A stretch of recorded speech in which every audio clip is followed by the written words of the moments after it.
Reformados para sempre. Ali está uma gravura, uma ilustração que representa um homem muito importante na história do povo de Deus. Esse homem se chamou Martinho Lutero, um monge alemão que praticamente há 500 anos, agora no dia 31 de outubro de 2017, nós vamos comemorar 500 anos do dia em que Martinho Lutero, conforme essa figura, ele afixou na porta de uma igreja numa cidade da Alemanha chamada Wittenberg. Ali ele afixou 95 teses, 95 ideias, questionando e, na verdade, confrontando ensinos e práticas da igreja do seu tempo. E essa atitude, a vida desse homem deflagrou o que ficou conhecido na história como a Reforma Protestante. E todos nós aqui, de alguma maneira, somos resultado desse mover do Espírito, a Reforma Protestante, que está completando 500 anos, como eu disse agora, no dia 31 de outubro. E eu quero falar sobre isso nessa noite, porque a nossa fé tem fundamentos, nós precisamos nos agarrar. Eu decidi dar um título para essa ministração, Reformados para Sempre, porque as coisas que foram recuperadas a partir da reforma não podem mais ser perdidas, nem na dimensão da igreja como um todo e nem na dimensão pessoal, nas nossas vidas. Então hoje nós vamos dedicar algum tempo em olhar para trás e ver o que o Senhor nos devolveu, nós havíamos perdido. E eu quero começar lendo uma passagem bíblica com você, que está no livro de Judas, se é que a gente pode chamar de livro, né? Na carta de Judas, lá bem coladinha em Apocalipse, Judas, que só tem um capítulo mesmo, capítulo 1, versículo 3, e ele escreve algo que vai me servir como ponto de partida para essa ministração. Antes de ler o texto, eu quero fazer mais uma oração. E eu quero pedir que o Espírito Santo possa tocar nas suas necessidades. Nós estamos aqui em comunidade, fazendo algo coletivo, mas cada um de nós tem as suas lutas, os seus desafios. E talvez alguém entrou nesse lugar doente, sentindo dores, quem sabe com o coração angustiado, ansioso, preocupado. Eu quero dizer para você que o Espírito Santo, que é o próprio Deus, Ele está no meio de nós. Isso significa que o seu poder está à nossa disposição, está à sua disposição. E que Ele pode e quer tocar em sua vida agora. E quer arrancar dos seus ombros qualquer jugo, qualquer fardo, qualquer coisa que esteja sobrecarregando você. Se você crê, enquanto eu oro, entregue aquilo que te incomoda ao Senhor e receba dele, pela fé, a cura, ou o alívio, ou a paz, enfim, o que você precisa. Pai querido, nós nos apresentamos aqui apaixonados pelo Senhor, submissos à Tua palavra, mas também nos apresentamos carentes, porque somos vasos de barro, e nós, muitas vezes, temos necessidades que só a Tua graça pode responder, Senhor. Por isso, eu te peço que agora, enquanto nós estamos aqui, que o Teu poder se manifeste, que Jesus seja glorificado, curando os enfermos, aliviando o coração que está oprimido, preso, liberando aquele que está debaixo do jugo da depressão, da ansiedade. Ó Deus, trazendo a paz que excede a razão, e que todas as pessoas aqui, sem exceção, estejam livres para receber a Tua palavra, Senhor, sem nada que as incomode. É o que eu peço e desde já te damos glória, em nome de Jesus. Amém. Amém? Judas capítulo 1, versículo 3. Amados, quando empregava toda a diligência em escrever-vos acerca da nossa comum salvação, foi que me senti obrigado a corresponder-me convosco, exortando-vos a batalhardes diligentemente pela fé que uma vez por todas foi entregue aos santos. Tem algum santo em Jesus Cristo aqui? Bem, uma parte da igreja sabe o seu lugar, né? Talvez alguns ainda estejam meio tímidos de se assumirem como santos. Talvez lhe falte uma convicção sobre o que a reforma trouxe de volta, mas eu quero já adiantar que você foi santificado em Jesus Cristo no dia que você o assumiu como Senhor e Salvador da sua vida. Pois bem, a última frase desse texto diz: exortando-vos a batalhardes, a lutardes diligentemente pela fé que uma vez por todas foi entregue aos santos. O Senhor nos entregou uma fé. O Senhor nos entregou uma visão, a visão do Evangelho. E nós somos aqui estimulados, despertados a lutar por ela, a não permitir que ela nos seja roubada ou que ela seja corrompida de alguma maneira. E essa exortação de Judas, ainda lá no começo da igreja, já fazia muito sentido, porque o fato de termos a verdade não significa obrigatoriamente que nós permaneceremos na verdade, uma vez que Satanás está todo o tempo tentando nos seduzir e nos enganar. A igreja, você sabe, não é meu propósito aqui dar nenhuma aula de história, eu não tenho conhecimento para isso, mas pelo menos situar você em relação àquilo que eu vou falar. A igreja nasceu há cerca de 2000 anos em Jerusalém, nasceu pujante, nasceu debaixo de um poder espiritual, de um derramar do Espírito muito grande. Um grupo de apóstolos formados aos pés de Jesus conduziu aquela igreja nos seus primeiros anos e décadas. A igreja era viva, era cheia de amor, a palavra de Deus se manifestava com autoridade, e é isso que nós lemos no livro de Atos dos Apóstolos, é isso que nós deduzimos das cartas que estão no Novo Testamento e que são cartas enviadas, a princípio, à igreja daquele primeiro século. A igreja se levantou, se multiplicou, se espalhou, primeiro entre os judeus, depois começou a alcançar nações gentílicas e não demorou muito para também ser perseguida. A igreja sofreu perseguição desde o primeiro século. Aquela geração apostólica, os apóstolos do Cordeiro, aqueles que andaram com Jesus, aqueles que foram testemunhas oculares da ressurreição de Cristo, que estiveram com Ele depois de tê-lo visto morto, que tocaram e conversaram com Jesus ressuscitado. Esses homens foram fundamentais, eles estabeleceram as bases da doutrina cristã, e à medida em que a igreja crescia, ela também ia enfrentando seus desafios.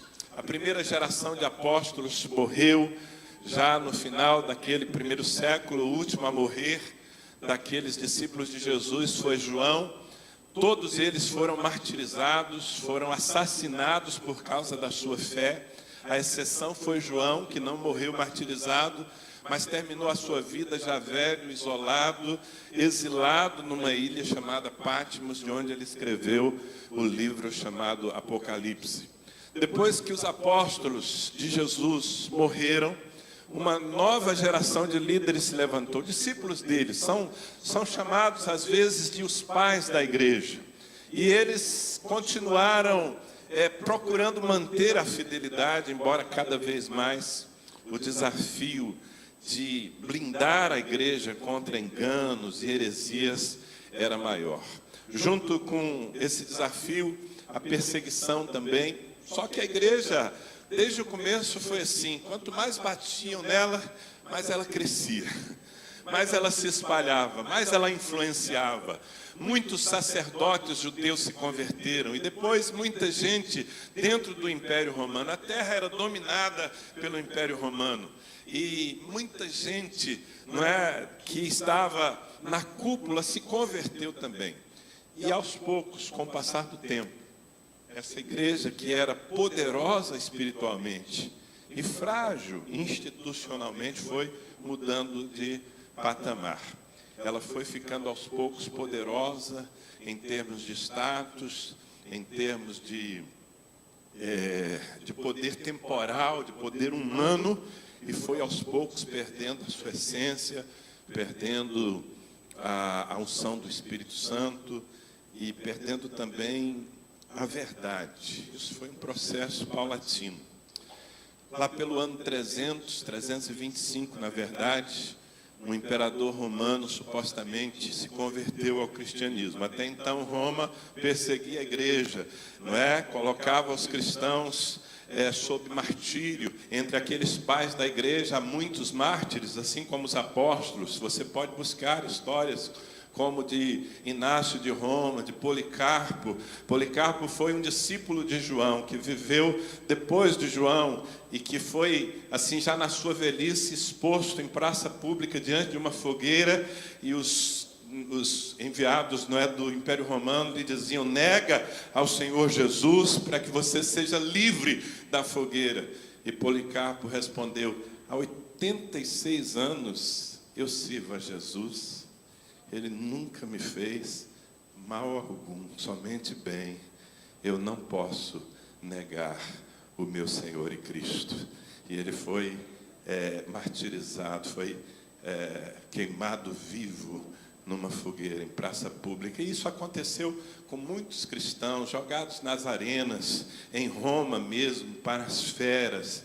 Enfim, essa história é ao mesmo tempo rica e gloriosa, é ao mesmo tempo triste e gloriosa, porque ela fala de sofrimento, mas ela fala também de gente que amou ao Senhor as últimas consequências. Bom, quando chegou no ano 325, Constantino, ele supostamente se converteu ao cristianismo. E a partir dele, então, o cristianismo passou a ser a religião oficial do Império Romano, que dominava a terra. E isso foi péssimo. Se misturou o que é espiritual com aquilo que é humano. Estado, política e igreja, religião se tornaram uma coisa só. O poder humano dos líderes cresceu, se estabeleceu o papado, e a igreja passou a ser igreja católica, apostólica, romana. A igreja sempre foi católica, porque católico significa universal, não é? Uma igreja que está em toda a terra. Nós podemos dizer que nós somos de uma igreja católica, porque a minha igreja não está restrita a essas 4 paredes. Nós temos irmãos em todos os lugares dessa terra. A igreja também sempre foi apostólica, porque ela se estabeleceu debaixo da doutrina dos apóstolos de Cristo. O problema foi quando ela se tornou romana, porque aí ela passou a ser uma religião que se misturou profundamente com as coisas da terra. E o mundo entrou numa idade que alguns identificam como idade das trevas. O poder político da igreja cristã cresceu assustadoramente, porque o Império Romano lhe dava esse respaldo, mas junto com isso o poder espiritual decresceu. E a igreja se entregou a muitas misturas, a um sincretismo terrível. Bom, foram mais de 1000 anos assim, irmãos.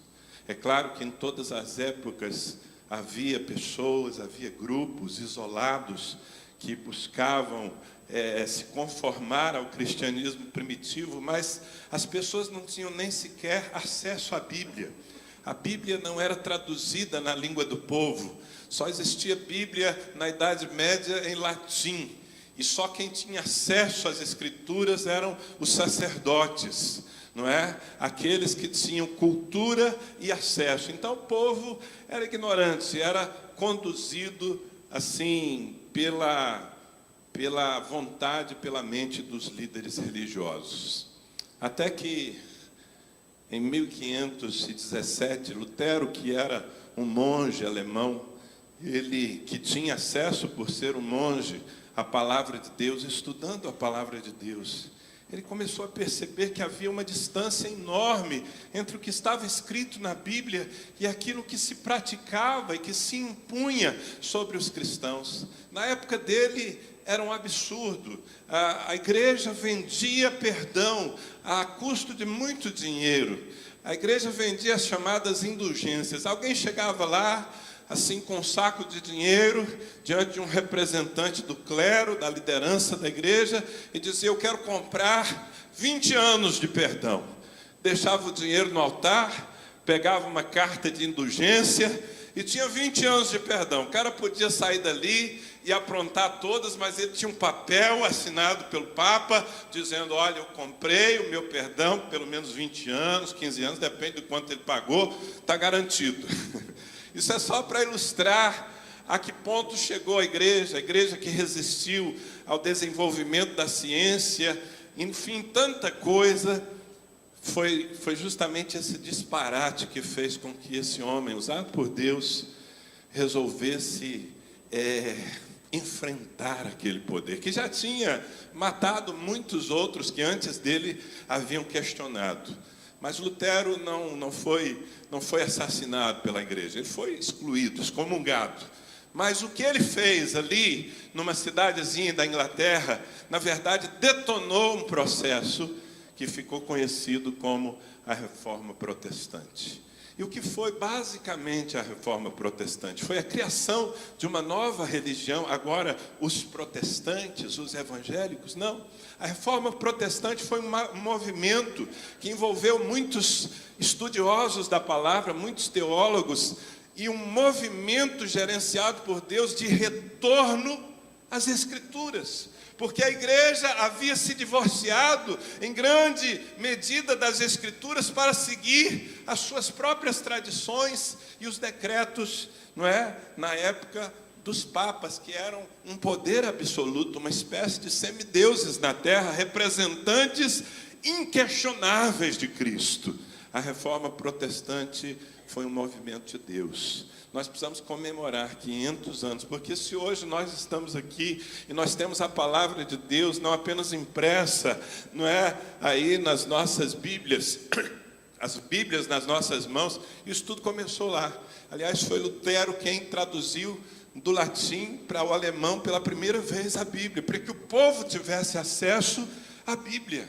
E depois, claro, em outras línguas, e logo veio a invenção da imprensa, porque naqueles tempos, se você quisesse uma cópia da Bíblia, ia ser difícil conseguir. Se conseguisse, seria em latim, e você ia ter que saber falar o latim. E pior, não é? Essa cópia teria que ser escrita à mão.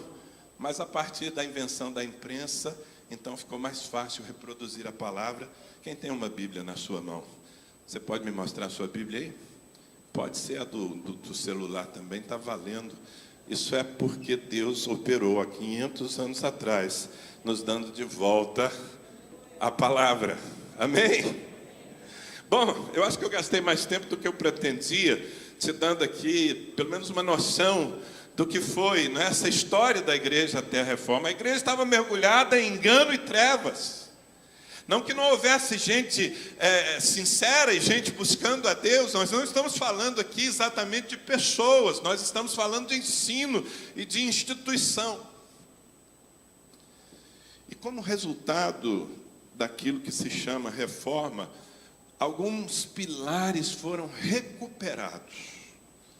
E 5 desses pilares ficaram conhecidos como as 5 solas. Não é sola de sapato não, viu? Não confundir. Vem do latim, sola significa somente. As 5 solas, ou os 5 somente. Eu quero falar disso porque isso é a base da fé cristã, que foi recuperada através da reforma protestante. São coisas que nós precisamos entender, estar convictos, nos apegar a elas e não nos apartar de forma alguma, porque nós estamos sendo assim, todo o tempo tentados a esquecer essas verdades. E quero dizer uma coisa aqui, se alguém nos visita, se alguém é católico, romano, a conversa aqui não é exatamente sobre isso, porque temos que admitir que hoje, no meio de igrejas chamadas evangélicas, No meio de igrejas que são denominadas protestantes, há líderes fazendo em essência a mesma coisa que aqueles papas do passado desviados faziam. Há igrejas evangélicas que estão vendendo perdão por dinheiro, vendendo a cura, se esquecendo da graça. Portanto, aqui a crítica ou o confronto com a palavra de Deus não é em relação a uma ou outra religião, mas em relação à verdade e ao engano. A verdade pode estar no nosso meio, assim como o engano também pode estar em nosso meio, se nós não formos vigilantes. Diga comigo as 5 solas.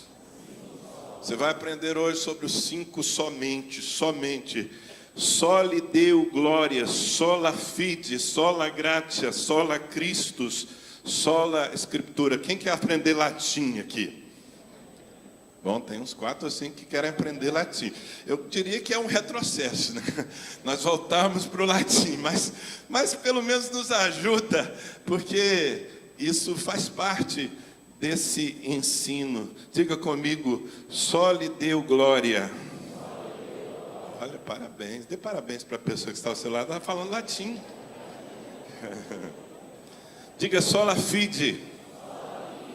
Sola gratia. Sola Christus. Sola Escritura.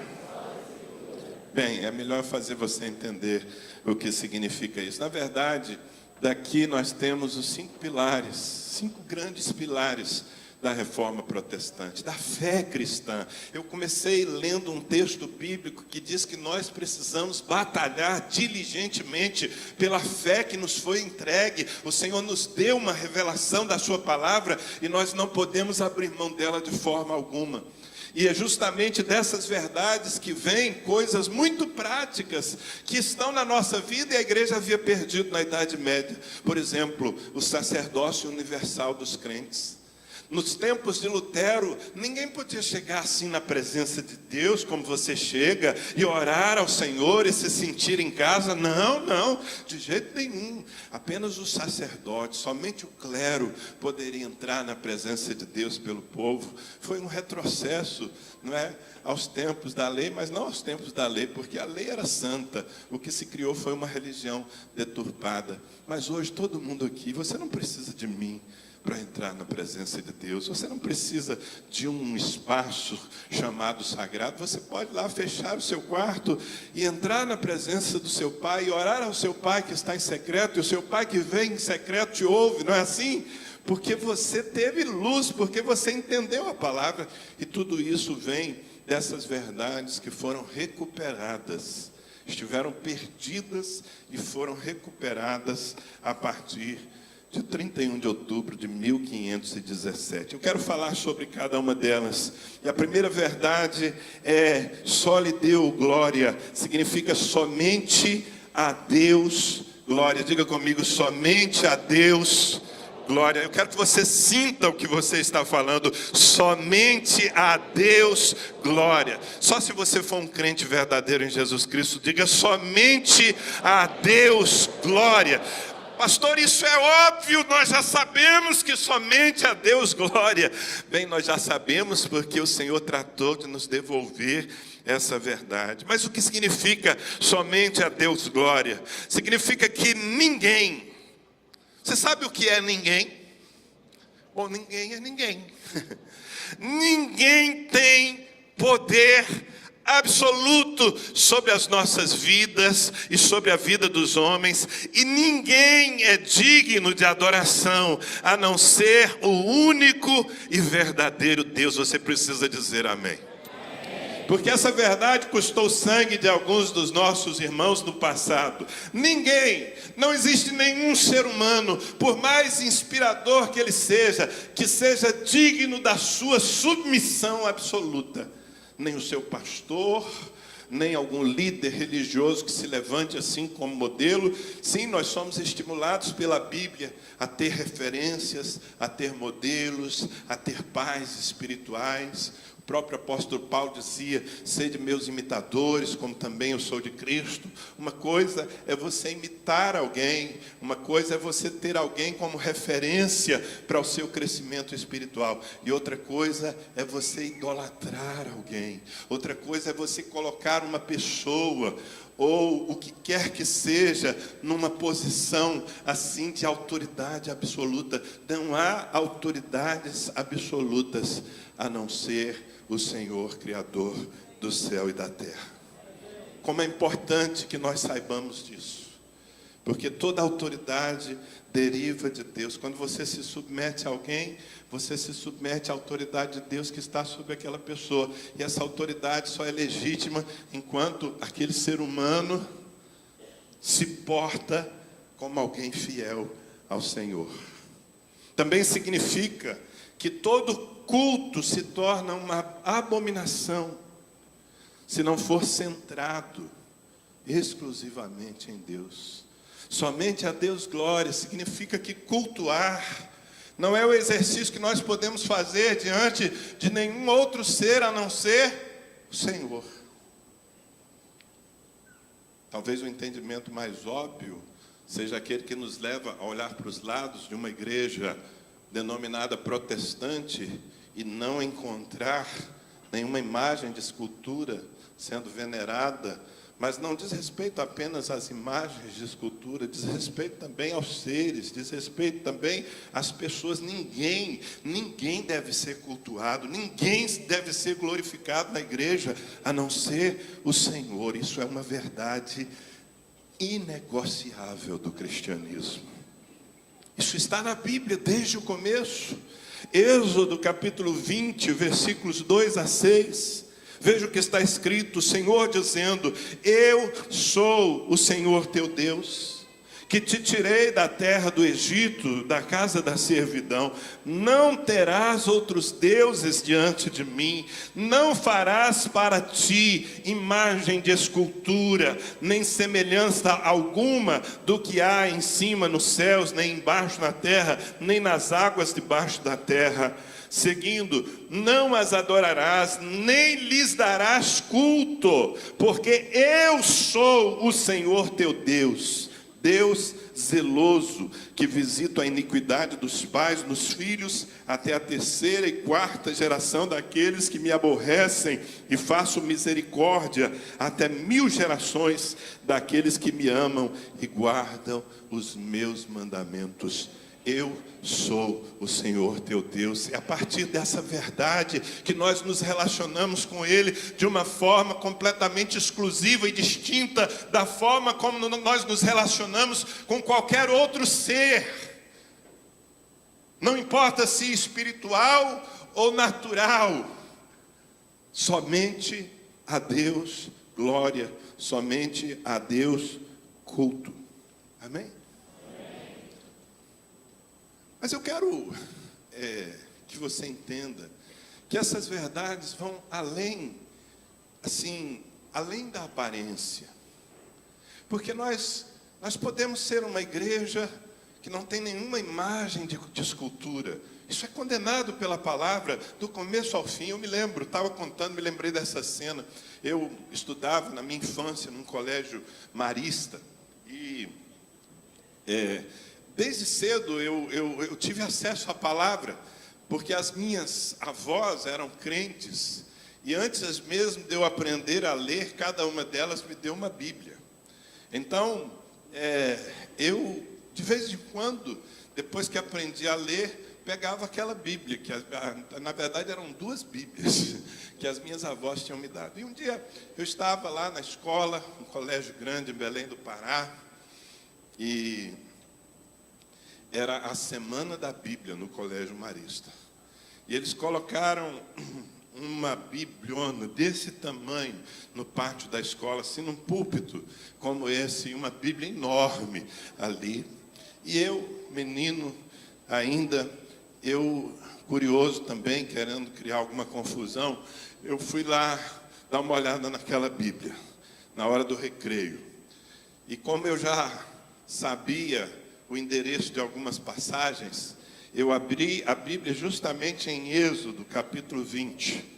deixei aberto. A minha intenção inicial era somente deixar aberto ali para que qualquer pessoa lesse isso que a gente acabou de ler. Não farás para ti imagens de escultura. E era o que mais havia naquela escola, eram imagens de escultura. Mas aí eu resolvi ser mais profundo um pouco. Eu fiquei ali do lado, esperando o irmão Luiz. O irmão Luiz era um padre muito simpático, muito carinhoso. A gente gostava do irmão Luiz. Ele tinha muito jeito para tratar com as crianças. E eu fiquei ali do lado da bibliona esperando o irmão Luiz passar. E quando o irmão Luiz passou, eu disse: irmão Luiz, você pode me explicar uma coisa? Ele: pois não, meu filho. Eu falei: olha o que está escrito aqui, irmão Luiz. Não farás para ti imagem de escultura, não as adorarás.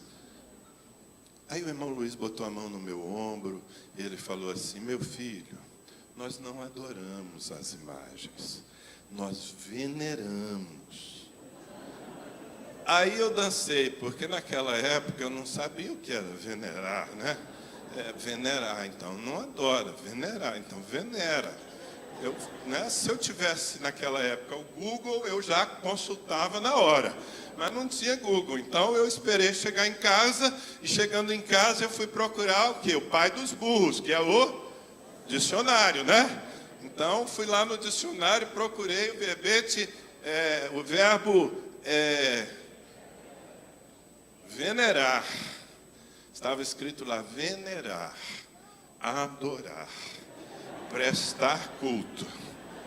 Aí, no dia seguinte, lá estava eu do lado da Bíblia de novo, né? E com o dicionário na mão também.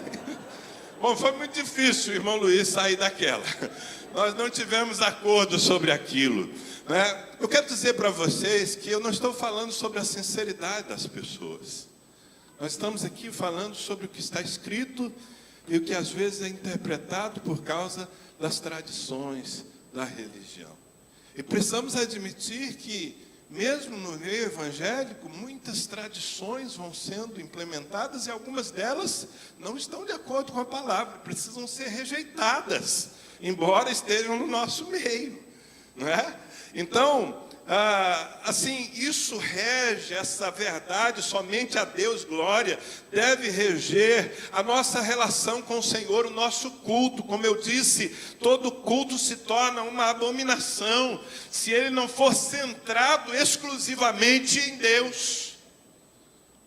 Eu às vezes fico olhando e percebendo que algumas das pessoas que estão nas nossas igrejas não entenderam isso. Se chega algum músico mais conhecido, elas na verdade estão ali mais por causa da personalidade daquele cantor, daquele pastor, daquele homem, do que do próprio Senhor. E essas pessoas estão se esquecendo que somente a Deus glória. Quem está entendendo?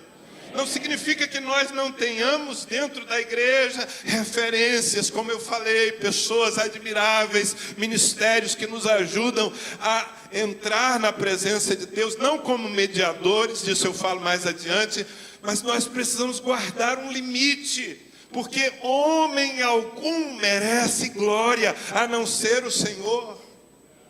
Amém? Porque se nós dermos ao homem, qualquer um, a condição de digno de glória, nós estaremos praticando a idolatria. Assim como se nós dermos algum objeto, se você pega a sua Bíblia e coloca lá, né, na sua sala aberta no Salmo 91, como se a Bíblia fosse um amuleto, você vai estar praticando idolatria, porque você vai estar substituindo a presença de Deus, que realmente te guarda, por um objeto que supostamente tem poder de te guardar. E nós poderíamos falar aqui de inúmeros exemplos, mas eu quero que você entenda que tudo que nós fazemos precisa estar debaixo dessa verdade, somente a Deus glória. E por quê, meus irmãos?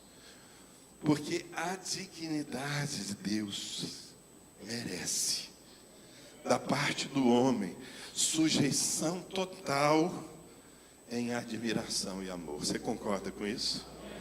Você pode repetir essa verdade comigo? Diga assim: a dignidade de Deus merece, de minha parte, sujeição total, em admiração e amor. Porque Deus é Deus e somente Ele é Deus e ninguém mais é Deus. Então, porque Ele é esse Deus perfeito, nós devemos, em admiração e amor, nos sujeitar absolutamente a Ele e só a Ele. Ninguém mais, nem o seu pastor, nem o seu pai, nem o seu marido, nem o Papa, ninguém mais tem poder absoluto sobre a sua vida. Somente a Deus glória. Amém? Isso rege o nosso culto. É por isso que de vez em quando eu fico aqui, né, tentando corrigir os termos. De vez em quando alguém chega aqui e me diz: eu vou subir ao palco. Eu falo: mas isso aqui não é um teatro. Isso aqui não é um show. Não tem palco aqui. Pode até ser um palco se a gente fizer uma reunião de entretenimento, se for haver uma apresentação, nada de errado. Mas se nós estamos aqui para cultuar esse lugar, e na verdade não apenas esse lugar, mas esse lugar aí é um altar, e no altar só se adora a Deus. Diga: somente a Deus glória. Sabe, irmãos, é por isso que as nossas canções, as nossas orações precisam colocar Deus no centro. Claro, quando estamos na presença do Senhor, quando estamos cultuando, Ele nos ministra, nós podemos e devemos orar uns pelos outros, nos edificar mutuamente. Mas se nós chegarmos aqui e orarmos uns pelos outros e cantarmos músicas de estímulo ao nosso irmão e sairmos por aquela porta tendo feito só isso, não teremos cultuado. Porque cultuar é oferecer a Deus o que lhe pertence. Amém? E mais do que isso, aliás, Deuteronômio, capítulo 6, versículos 4 e 5, diz assim: ouve, Israel, o Senhor nosso Deus é o único Senhor. Amarás, pois, o Senhor teu Deus de todo o teu coração, de toda a tua alma e de toda a tua força. Tudo que você é e tudo que você tem precisa adorar ao Senhor, porque somente a Ele glória. E você foi feito, eu e você, cada ser humano, fomos feitos para o louvor da sua glória, conforme nos diz o apóstolo Pedro em sua carta. Somente a Deus glória. Nenhum ser, nem entre os anjos, nem entre os homens, é digno de receber glória, só o Senhor. Isaías 42, 8: eu sou o Senhor, este é o meu nome, a minha glória não a darei a outrem. Deus não divide a sua glória com ninguém. E a minha honra não a darei às imagens de escultura. Você está entendendo? Bom, eu acho que você já tinha entendido isso. Eu só estou afirmando, tentando dar uma dimensão um pouco maior. E, aliás, quando nós dizemos somente a Deus glória, nós não estamos falando apenas daquilo que nós colocamos classificado como a parte espiritual, religiosa da nossa vida. Não. Não é quando você no domingo à tarde põe a sua Bíblia debaixo do braço, se veste de crente e vem para a igreja, que você vai dar glória a Deus. Não, não é só aí. Está certo que hoje, às 19 horas, nós começamos aqui um culto coletivo, que vai acabar exatamente na hora que o Senhor determinar. Amém, irmãos? Vocês queriam que eu botasse prazo aqui na minha pregação, né? Isso é o nosso culto coletivo, mas a nossa relação com Deus, o somente a Deus glória, não se resume a rituais, a cultos coletivos, a expressões religiosas. Sabe por quê? Porque a Bíblia diz que nós fomos feitos para Ele. Em 1 Coríntios capítulo 10, versículo 31, está escrito assim: como eu gosto desse texto. Portanto, quer comais, já comecei a gostar do texto. Quem gosta de comer aqui? Portanto, quer comais, quer bebais, ou façais qualquer outra coisa, fazei tudo para a glória de Deus. Quer coisas mais comuns, naturais e cotidianas do que comer e beber? Mas o que a palavra nos revela é que até no comer e no beber, na nossa vida diária, nas nossas ações, nas nossas conversas, nos nossos posts, nos nossos negócios, em tudo nós devemos ter a consciência de que nós somos um culto permanente ao Senhor. E eu vivo debaixo desse princípio. Hoje pela manhã eu acordei e estava sobre mim um encargo e um privilégio. Somente a Deus glória. Mas hoje é domingo, pastor, hoje é dia de culto. Amanhã, segundona, depois do feriado, você vai acordar para quê? Eu vou acordar amanhã, na segunda-feira, com a graça de Deus. Eu vou acordar para viver mais um dia, dando somente a Deus glória. Cada atitude minha vai ser pensando em dar glória ao meu Senhor, porque Ele é digno. Amém? E ninguém mais é digno como Ele. Bom, o segundo pilar é sola fide. Somente a fé. Repita comigo, somente a fé. Somente a fé. O homem só é salvo por meio da fé. Nenhum esforço ou mérito pode tirá-lo da condição de pecador perdido. Não há nada que você faça que possa lhe justificar diante de Deus. Absolutamente nada. A Bíblia diz que todos os homens pecaram e destituídos foram da glória de Deus. Nos tornamos pecadores e não temos como sair dessa condição a não ser por meio da fé. O meu esforço não é suficiente, a minha boa moral não é suficiente, a minha penitência não é suficiente. Se eu der 4 voltas ao mundo de joelhos, carregando uma cruz pesada, isso não será suficiente para me salvar. Nada do que eu faça é suficiente para me salvar. E a fé, e somente a fé, estabelece ou reestabelece a nossa conexão com Deus. E, portanto, pode nos ligar à vida eterna. Diga, pela fé. Não é porque você é bom, é pela fé.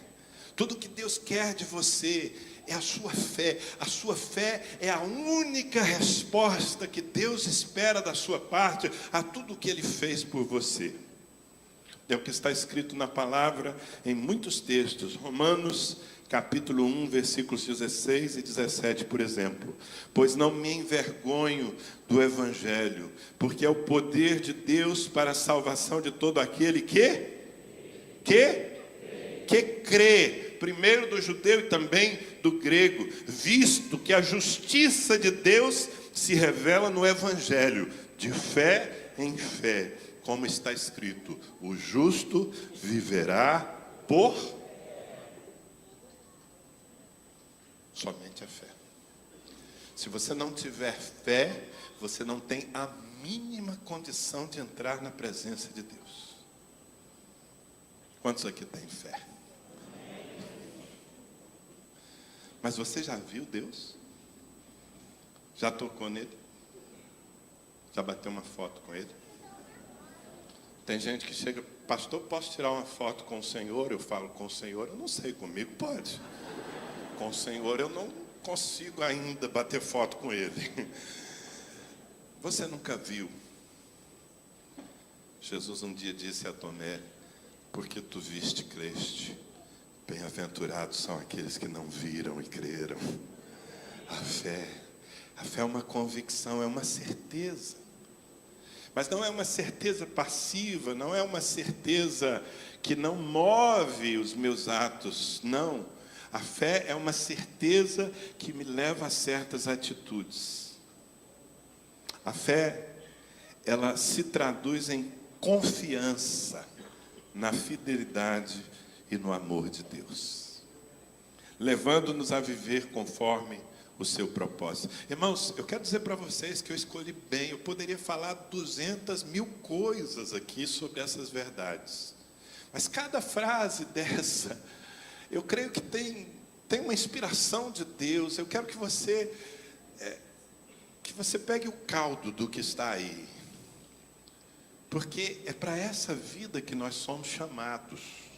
Amém? A fé se traduz em confiança. Confiança na fidelidade e no amor de Deus. E essa confiança me leva a viver conforme o seu propósito, porque eu creio, eu confio nele, eu sei que ele me ama. E viver assim é muito bom. Viver assim é muito bom. O escritor da carta aos Hebreus, no capítulo 11, versículo 6, ele diz assim: de fato, sem fé é impossível agradar a Deus. Viu? Sem fé é impossível agradar a Deus, porquanto é necessário que aquele que se aproxima de Deus creia que Ele existe. Quantos aqui creem que Deus existe? Amém. Mesmo sem tê-lo visto, mesmo sem ter tocado nele, você crê que Ele existe?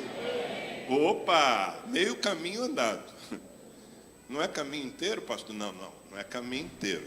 É meio caminho andado. Você crê que Ele existe e você crê que Ele é galardoador daqueles que o buscam. Não apenas Ele existe, mas Ele interage, Ele recompensa, Ele se deixa achar por aquele que o busca. Isso significa que a minha fé, ela é real quando ela me aproxima de Deus. Creia que Ele existe. Volta para o texto, por favor. Que aquele que se aproxima de Deus, creia que Ele existe. Mas, grande coisa, nós lemos na palavra expressões do tipo: crês tu que Deus ressuscitou a Jesus dentre os mortos? Fazes bem. Mas os demônios também creem e tremem.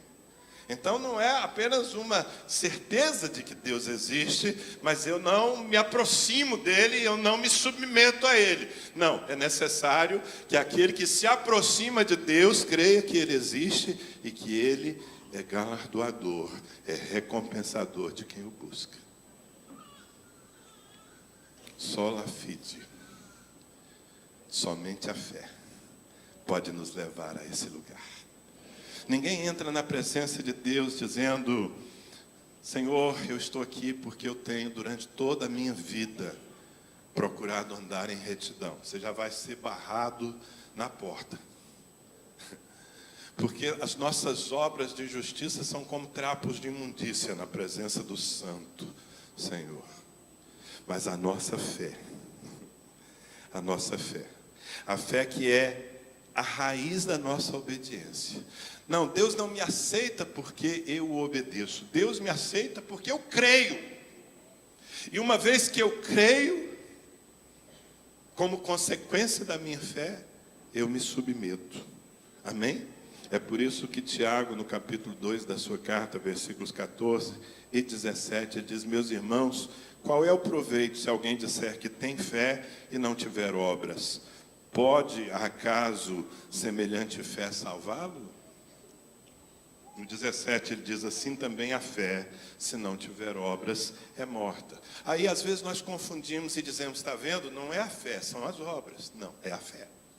Só que essa fé, quando é autêntica, verdadeira, ela produz obras. Não são as obras que produzem a nossa entrada na presença de Deus, é a fé. E uma vez que eu entro, uma vez que eu creio, uma vez que eu confio, uma vez que eu amo, uma vez que eu me submeto, então eu obedeço. E obediência é obras, é atitude, é ação.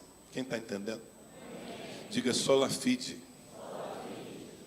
Puxa vida, já 2 frases em latim, hein? Uau! Somente a fé. Sola gratia. Somente a graça. Amém, queridos? Porque, na verdade, eu deveria ter invertido isso aqui, porque a fé é a minha resposta à graça.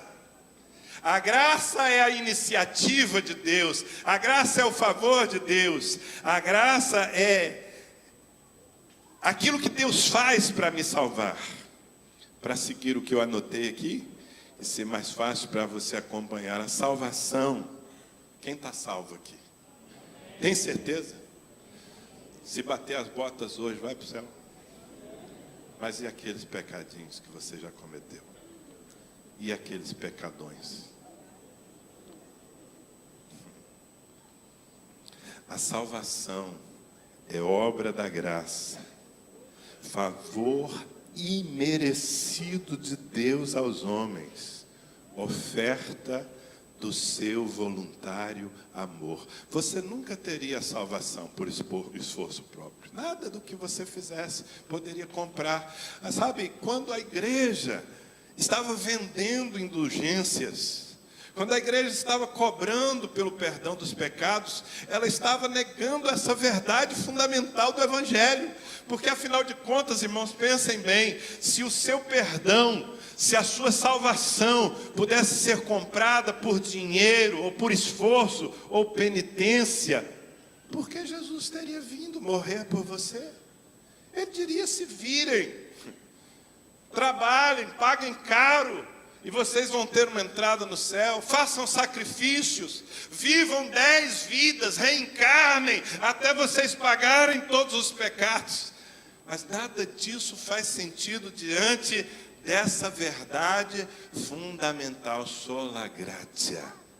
A salvação é resultado de uma iniciativa do amor de Deus em oferecer perdão aos pecadores. Tem algum deles que aceitou esse perdão aqui nessa noite? Não, além de mim? Então o Senhor nos oferece a salvação, e a salvação não é só livramento do inferno, a salvação é a vida eterna, é a vida de Deus, é a santidade de Deus, é a herança de Deus. O Senhor nos oferece a todos nós, indistintamente. Não importa em que nível foi o seu pecadômetro. Você já viu o pecadômetro? Tem uns que estão lá no nível super vermelho, lá em cima. A graça foi oferecida por Deus a todos os homens. Amém? Ela é a mão estendida do Senhor ao homem pecador. Antes mesmo que ele tenha qualquer iniciativa. Não foi você quem buscou o Senhor. Foi Ele quem nos buscou. Foi Ele quem desceu dos altos céus, encarnado em Jesus Cristo, seu Filho. Foi Ele quem desceu a nossa lama para estender as mãos, na verdade, para abrir os braços e dizer: eu quero perdoar vocês. Eu quero receber vocês como meus filhos amados. Sola gratia. Amém? Somente a graça. Por favor, por mais virtuoso que você seja ou tenha se tornado, nunca bata no peito, advogando algum mérito na presença de Deus. Jesus contou uma parábola.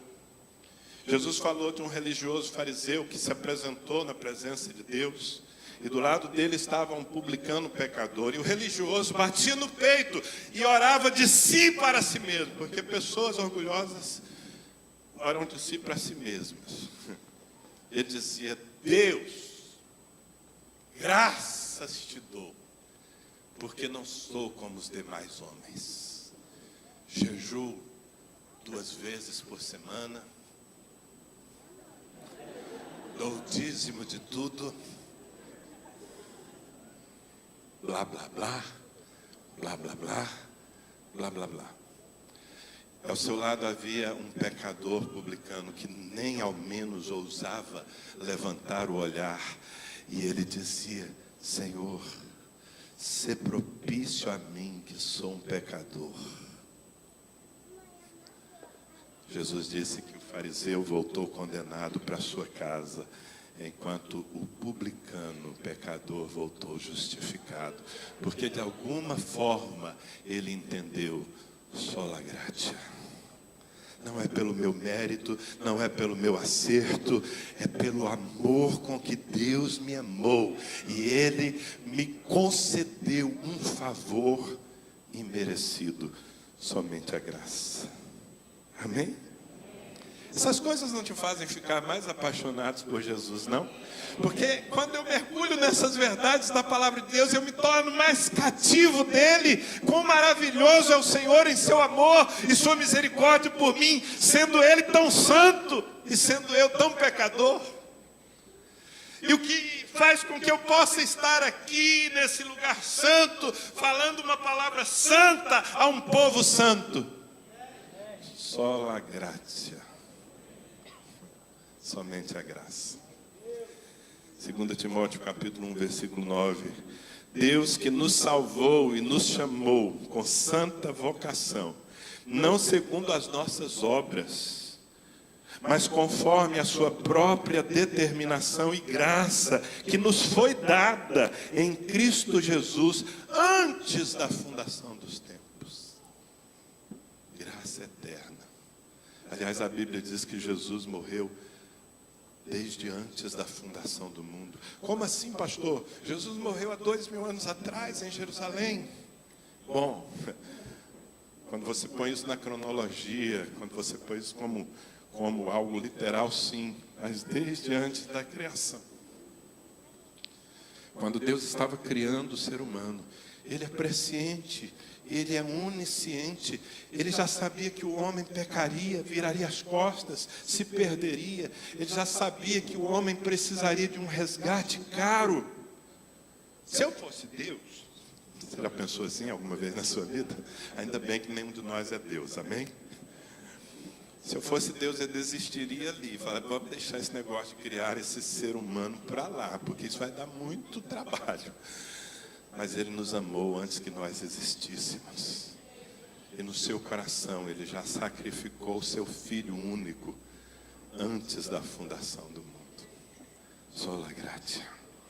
A graça, irmãos, representa a porta reaberta por Deus para que todos os homens desfrutem da vida eterna. Eu disse todos os homens. Significa, pastor, que todos os homens desfrutarão da vida eterna? Não, porque sola fide. A graça é a porta aberta. Deus abriu a porta para todos os homens, para o pior dos homens. Quer que eu te choque um pouco? Se Adolf Hitler, aquele homem que foi responsável pelo assassinato de milhões e milhões de pessoas, só judeus, 6 milhões, durante a Segunda Guerra Mundial. Incinerou, colocou em fornos, gente viva para ser morta. Se aquele homem, no último segundo da sua vida, fizesse, ou se ele fez, porque ninguém sabe, se naquele último momento, ele levantasse os seus olhos em fé, e ele entendesse a graça, ele dissesse, Senhor, eu te peço perdão pelos meus pecados, e eu te recebo, Jesus, como meu Senhor e Salvador. Exatamente ali, todas as coisas que ele fez seriam canceladas, e ele entraria com honra nos lugares celestiais. Está chocado? Isso é a graça. Sabe por que você se choca? Você se choca porque você se compara com Adolf Hitler. E você diz, ele foi muito ruim. Mas a comparação não é essa. Não é a comparação de pecadores menos pecadores com pecadores mais pecadores. É a comparação de pecadores miseráveis com o Deus Santíssimo. Ninguém, nenhum de nós, teria a mínima chance de se aproximar. Mas, sola gratia. Em seu muito amor com que nos amou, Deus nos ofereceu a salvação. Foi iniciativa dele. Amém? Em favor de todos os homens. Está escrito em Romanos 5, 17 e 18. Se pela ofensa de um, Adão, e por meio de um só reinou a morte, muito mais os que recebem a abundância da graça e o dom da justiça reinarão em vida por meio de um só, a saber, Jesus Cristo. Pois assim como por um só a ofensa, por uma só ofensa, veio o juízo sobre todos os homens para a condenação, assim também por um só ato de justiça, aquele Jesus na cruz do Calvário, olhe para ele, por um só ato de justiça, veio a graça sobre todos os homens, para a justificação que dá vida. Aleluia. Amém? Essa é a nossa fé. Essa é a nossa fé. E essa é a explicação de nós termos a vida eterna. A graça é a manifestação do amor eterno de Deus pelos homens, revelada plenamente em Cristo, por Cristo, naquela cruz. Quero ler esse texto aqui com você, Efésios 2, de 4 a 9. Vocês estão anotando as referências, não é? Para depois em casa estudar, meditar, deixar que isso banhe o seu coração dia após dia. Olha o que está escrito, Efésios 2, de 4 a 9. Mas Deus, sendo rico em misericórdia por causa dos nossos acertos? Não, por causa do grande amor com que nos amou. E estando nós mortos em nossos delitos, nos deu vida juntamente com Cristo. Pela graça sois salvos. E juntamente com Ele, nos ressuscitou e nos fez assentar nos lugares celestiais em Cristo Jesus. Continuando, para mostrar nos séculos vindouros a suprema riqueza da sua graça em bondade para conosco. Em Cristo Jesus, porque pela graça sois salvos, mediante a fé. Isto não vem de vós, é dom de Deus, não de obras, para que ninguém se glorie. Mais uma vez, sola gratia. Você tem que encher a boca, irmão. Sola gratia, somente a graça. Posso continuar aqui? Gente, a reforma demorou mais de 1000 anos para aparecer. Eu estou usando tudo isso aqui em 1 hora, então dá licença, deixa eu terminar. Aliás, muitos pensadores, estudiosos da Bíblia, queimaram a pestana para chegarem à conclusão que chega tão simples assim para todos nós, porque nós estamos num tempo de luz, de revelação da palavra do Senhor. Amém? Diga comigo, sola Christus. Sola Cristo, somente Cristo. Cristo detém, preste atenção, cada palavra, não perca nenhuma delas. Cristo detém a suficiência e a exclusividade da salvação. Sem Ele, homem algum pode livrar-se da condenação. Então veja bem, nós temos a graça, que é o favor de Deus, a porta aberta. Nós temos a fé, que é a minha resposta ao amor de Deus. E nós temos o caminho, porque eu só posso entrar por essa porta por causa de uma pessoa, de um sacrifício, Jesus Cristo. Não existe, presta atenção, isso é muito sério, não existe nenhum atalho à presença de Deus. Somente a fé e a submissão a Cristo pode nos levar até o Pai. Somente Cristo. Tem alguma dúvida? Ele mesmo disse em João capítulo 14, versículo 6, eu sou... O que você está lendo ali? Eu sou o caminho. Ele não está dizendo, eu sou um caminho, eu sou uma alternativa. Ele está dizendo, eu sou o caminho, a verdade e a vida. E ninguém, quando a Bíblia diz ninguém, irmãos, é ninguém mesmo. Ninguém vem ao Pai, a não ser por mim. Eu sou o caminho. Já ouviu aquela balela de todos os caminhos levam a Deus? O importante é ter uma religião. Jogue tudo fora. A reforma protestante destruiu essas heresias, esses enganos. Não existe vários caminhos, não existe dois caminhos, não existe o Senhor Jesus e as suas obras, o Senhor Jesus e a religião. Não existe. Somente Jesus Cristo. É preciso crer nele. Em Atos capítulo 4, versículo 12. E não há salvação em nenhum outro. Porque abaixo do céu não existe nenhum outro nome dado entre os homens pelo qual importa que sejamos salvos. Repita mais uma vez, sola Christus. Somente Jesus. Sem Jesus, nada feito. Sem Jesus, perdição eterna. Sem Jesus, inferno. Não, mas e aquele sujeito bonzinho, pastor? Ele só não recebeu Jesus, mas ele é quase crente. Olha, para dizer a verdade, ele é melhor do que muito crente que eu conheço. Sola Cristo. Sem Jesus, ninguém chegará ao Pai.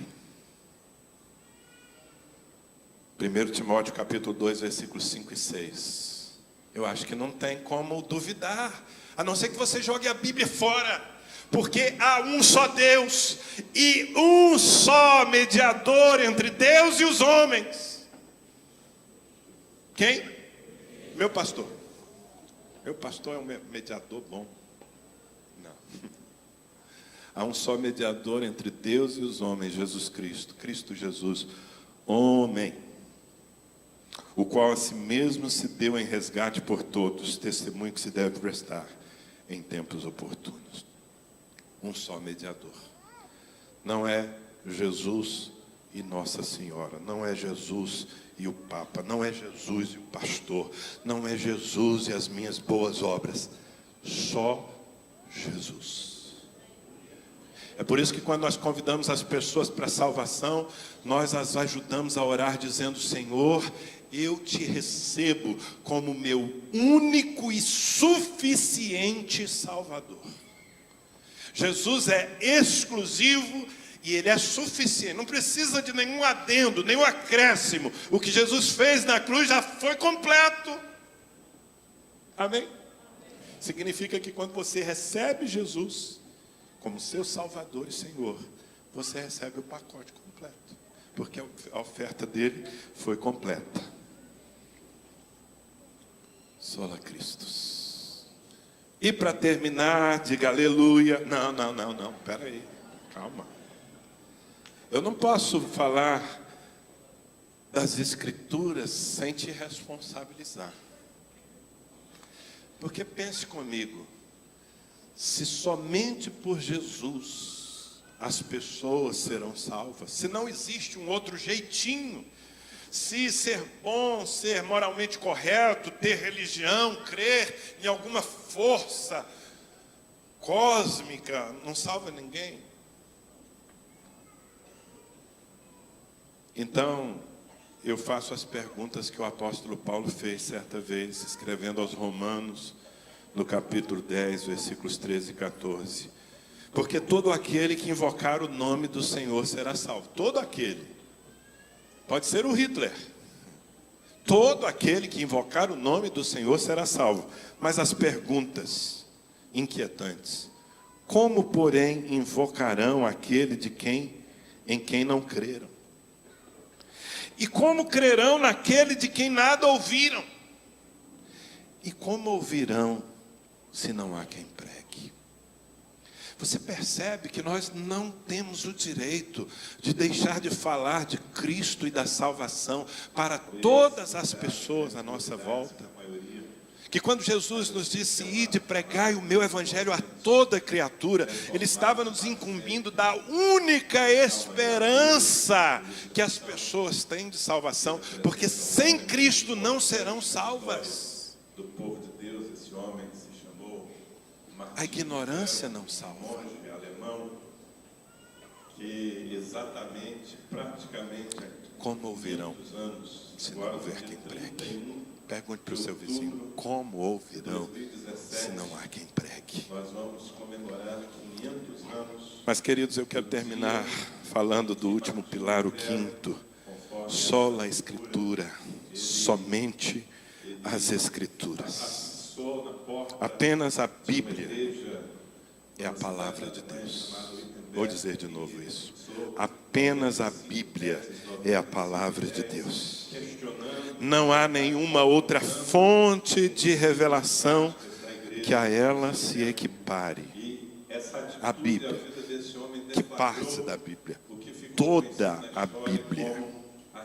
Está com a sua Bíblia aí? Dá uma olhada nela. Toda a Bíblia. De Gênesis ao Apocalipse. Toda a Bíblia é a palavra de Deus. E somente a Bíblia. Olha, um bom livro para vocês lerem. Se quiser um autógrafo, eu posso dar no final do culto, ok? Mas é só um livro. Pode ler, porque tudo que está aqui está na Bíblia, ok? Mas se eu chegasse para vocês, dissesse: gente, eu tive uma revelação. Eu entrei na presença de Deus e o Senhor me mostrou coisas que não estão na Bíblia. E Ele me encarregou de trazer isso para vocês. Vocês iam ter que começar a orar e jejuar por mim. E a me resistir na cara. Porque só as Escrituras. Amém? Toda a Bíblia é a palavra inquestionável de Deus. Única regra de fé e prática para o cristão. Tem algum cristão aqui?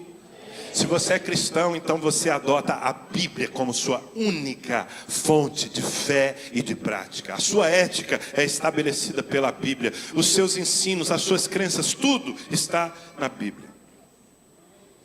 Segundo Timóteo, segunda carta de Paulo a Timóteo, capítulo 3, versículos 16 e 17. Toda a Escritura é inspirada por Deus e útil para o ensino, para a repreensão, para a correção, para a educação na justiça, a fim de que o homem de Deus seja perfeito e perfeitamente habilitado para toda boa obra. Toda a Escritura, com E maiúsculo, se referindo à palavra de Deus, é inspirada por Deus. Nós não podemos nos apartar desse livro nem um segundo. Nada do que ultrapasse o que está nas Escrituras pode ser admitido como direção de Deus para os homens. Amém, gente? Voltando à minha história com o irmão Luiz. Lembra? O irmão Luiz, finalmente, depois que eu mostrei no dicionário, ele me disse: meu filho, isso é o que está escrito na Bíblia, mas as nossas santas tradições têm um poder igual ao da Bíblia. E essas imagens são referência a cristãos veneráveis, que são nossos mediadores. Pena que eu não tinha esse conhecimento ainda para ler para ele esses textos que eu estou lendo para você. Gálatas capítulo 1, versículos 8 a 9. Mas ainda que nós... Paulo está falando, um apóstolo do Senhor. Ele diz: ainda que nós, ou mesmo um anjo vindo do céu, vos pregue evangelho que vá além do que temos pregado, seja anátema, maldito. Assim como já dissemos e agora repito: se alguém vos prega evangelho que vá além do que recebestes, seja maldito. Diga: só a Escritura. Portanto, nenhuma tradição ou ensino, por melhor que seja, equipara-se em autoridade às Escrituras Sagradas. Amém? E é um dever da igreja, eu termino dizendo isso. É um dever da igreja preservar a palavra frente ao engano e proclamá-la com fidelidade. Paulo, escrevendo ao seu discípulo Timóteo, primeira carta, capítulo 3, versículo 15, ele diz assim: para que, se eu tardar, fique ciente de como se deve proceder na casa de Deus, que é a igreja do Deus vivo, coluna e baluarte da verdade. Quero sublinhar essa última frase. A igreja do Deus vivo é coluna e baluarte da verdade. Você sabe o que é uma coluna? Um baluarte que sustenta a verdade no mundo. Eu poderia dar inúmeros exemplos. Nós vamos ser cada vez mais desafiados. Na semana passada, um jornalista usou talvez a revista de maior circulação no Brasil, a Veja, para escrever um artigo intitulado "Esse povo, essa gente incômoda", falando de nós, os evangélicos, os protestantes. E por que nós somos essa gente incômoda? Porque ninguém tira a Bíblia da nossa cabeça. Amém? Agora está vindo uma avalanche. É bem provável que, se você perdeu o seu tempo para assistir o Fantástico, alguma matéria vai ter. Porque há uma avalanche nessas últimas semanas tentando empurrar ideologias de gênero, absurdos. E cada vez mais a sociedade sem Deus vai se convertendo a essas ideias malucas. Mas essas ideias malucas não tomarão conta de tudo, porque a igreja, essa gente incômoda, permanecerá aqui, dizendo: menino nasce menino, menina nasce menina. E por que que nós afirmamos isso? Porque está escrito que no princípio Deus criou o homem, macho e fêmea os criou. É só um exemplo. É só um exemplo. Então nós nos pautamos pela palavra. Pastor, você quer dizer então que nós não vamos seguir a ciência? Não há nenhuma incompatibilidade entre a ciência e a palavra de Deus. Aliás, em novembro nós vamos ter aqui um físico, cientista, PhD, cristão, mostrando para você o quão maravilhosa é a palavra frente à ciência. Bom, isso é para novembro. Sola Escritura. Somente as Escrituras. Amém? Não precisamos e não aceitamos nenhuma outra fonte. Somente as Escrituras. Nós somos resultado de uma reforma eterna. Amém? Diga: eu sou um protestante. Mas você está protestando contra o quê, meu filho? Você está protestando contra o Temer? Você está protestando contra o técnico do teu time que foi mandado embora?